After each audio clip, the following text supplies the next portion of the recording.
Bonjour et bienvenue sur la chaîne de Miss Scrap. Aujourd'hui, je vous propose de réaliser ensemble une petite boîte qui pourra contenir par exemple des petits chocolats pour les fêtes de fin d'année. Aujourd'hui, je vous présente donc le petit Make and Take que j'ai proposé lors de mes journées portes ouvertes pour découvrir donc les papiers du nouveau catalogue. Il s'agit donc d'une petite boîte qui peut également être fermée comme ceci. Voilà, donc avec une jolie petite fermeture. Les encoches que nous allons travailler avec l'Insta Enveloppe. Un petit couvercle qui se soulève et va pouvoir laisser la place belle notamment à des petits chocolats. Vous pouvez la réaliser avec une fenêtre comme je l'ai fait ou sans fenêtre bien entendu. Pour réaliser cette petite boîte, nous allons avoir besoin pour le couvercle d'un papier donc cartonné qui fait 10 cm par 10 cm. Et pour le fond de la boîte, nous allons avoir besoin cette fois-ci d'un papier qui fait 21,5 sur 15 cm de haut. Nous allons devoir faire plusieurs plis, donc tout d'abord sur les 21,5. Vous allez marquer des plis à 5, 10, 15 et 20 cm. Donc 5, 10, 15, 20 cm. Sur les 15 et demi, vous allez faire, on va se tourner dans ce sens-ci, ce sera plus simple pour vous. On va donc réaliser un pli à 2,5 cm, un deuxième pli à 3,7 cm, un troisième pli à 5 cm et un dernier pli à 10 cm. Voilà.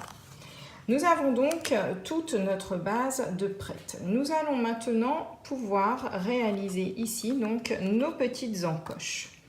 Pour cela, nous allons utiliser un outil très pratique qui est donc l'Insta Enveloppe.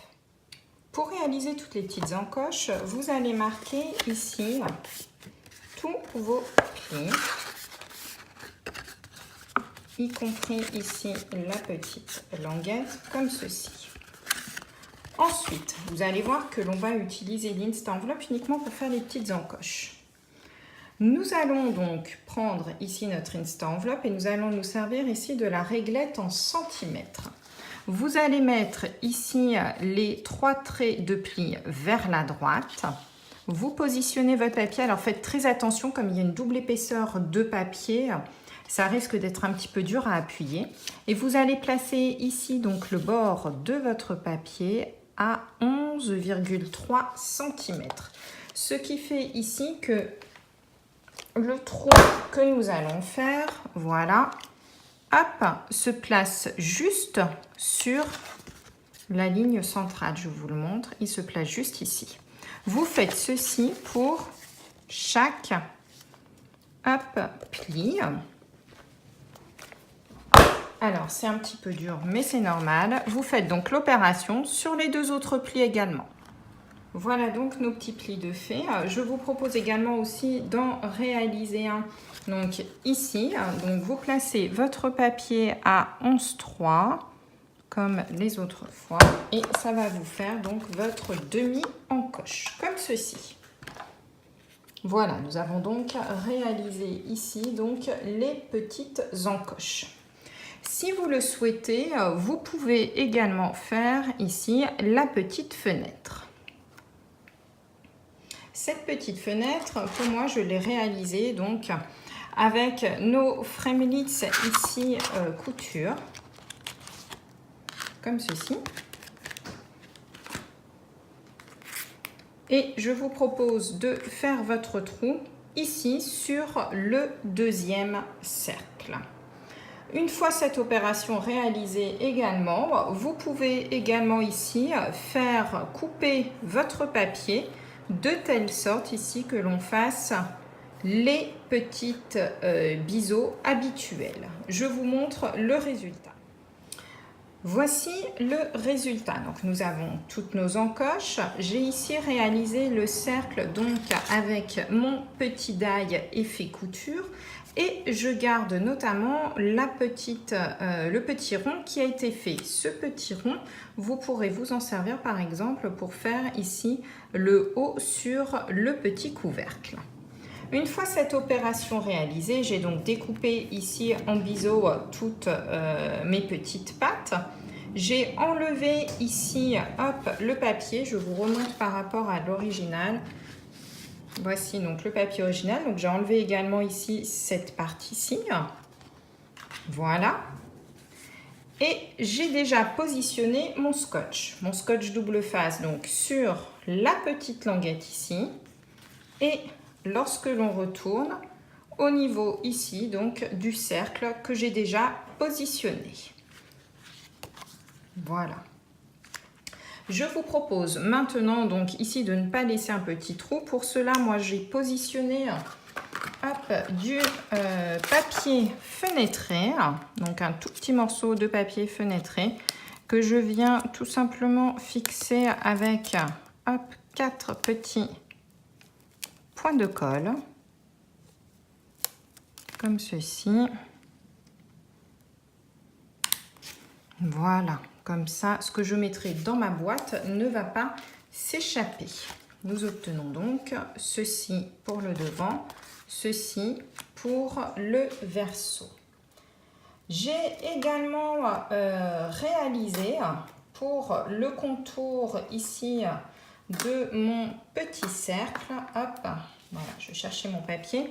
Donc dans un petit papier marée montante, je vous propose de découper ici un double cercle pour pouvoir ici faire une petite décoration autour de ma fenêtre. Donc vous positionnez comme ceci vos cercles dans la Big Shot, ce qui vous permet de réaliser, hop c'est magique, je l'ai déjà fait, voilà un petit cercle que vous viendrez ici coller tout autour de votre fenêtre.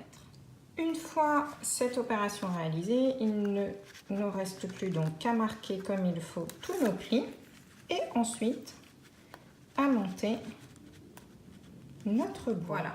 On obtient donc ceci comme petite boîte. Il ne vous reste plus ensuite qu'à marquer vos plis. Donc pensez à bien les marquer auparavant. Et voilà, vous le voyez, simplement en appuyant dessus, votre boîte se forme toute seule, regardez. Voilà. Et vous avez donc réalisé la base de votre petite boîte. Vous voyez donc elle est quand même d'un beau format. Pour le couvercle, nous prenons donc notre papier de 10 par 10 cm et nous marquons des plis sur les 4 côtés à 2,5 cm du bord. Comme d'habitude, nous allons marquer ici nos plis, nous allons les découper en fait, comme ceci. Voilà. Et pour que ce soit parfaitement joli, je vous propose en plus de les découper comme ceci en triangle. Vous allez voir que comme ça, on n'a vraiment rien qui dépasse de notre petite boîte. Voilà, notre couvercle est donc maintenant prêt, vous l'aurez compris, hop, comme ceci. Je vous propose de faire la décoration donc de la boîte, enfin du couvercle en tous les cas, avant notamment de le coller, ce qui est toujours beaucoup plus simple. Alors moi j'ai pris un petit papier de la collection Noël Joyeux. Voilà, donc j'ai donc découpé ici un petit carré légèrement plus petit, 4,5 par 4,5. Et sur les côtés, ici, j'ai donc découpé des petits morceaux de papier, toujours de la même collection, qui font 4,5 par 2 cm de haut. Voilà. Une collection vraiment très très jolie dans laquelle se trouve notamment un petit effet cuivré qui rend les papiers. Alors déjà je trouve le graphisme très très joli, Mais je trouve que ce petit effet cuivré rend encore plus d'éclat en fait à ce papier. Voilà.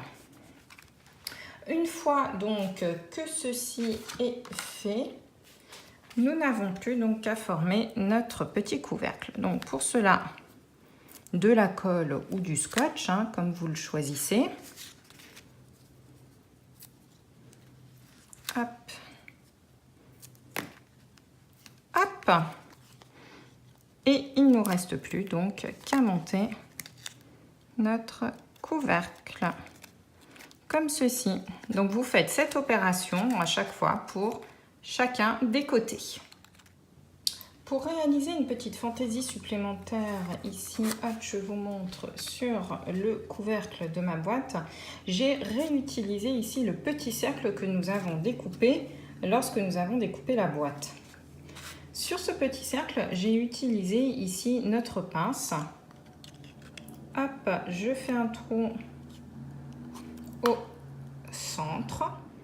Et il me reste ensuite à passer donc la petite ficelle de votre choix. Alors moi j'ai pris notre jolie petite ficelle cuivrée que nous avons donc dans le catalogue annuel. Je vais juste la fixer avec un petit peu de double face, ça ne se verra pas. On découpe ce qui dépasse comme ceci. Voilà. Et ceci me permettra notamment de le fixer sur mon petit couvercle. Pour donner un petit peu plus de relief, ici, je vous propose de mettre un petit peu de dimensionnal en dessous. Et voilà, je trouve que ça vient parfaire complètement notre petit couvercle.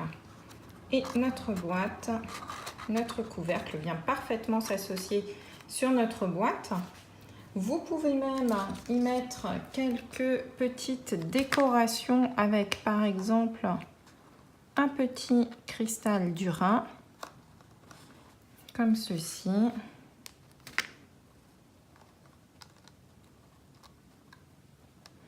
Voilà, pour parfaire ici donc votre petite boîte.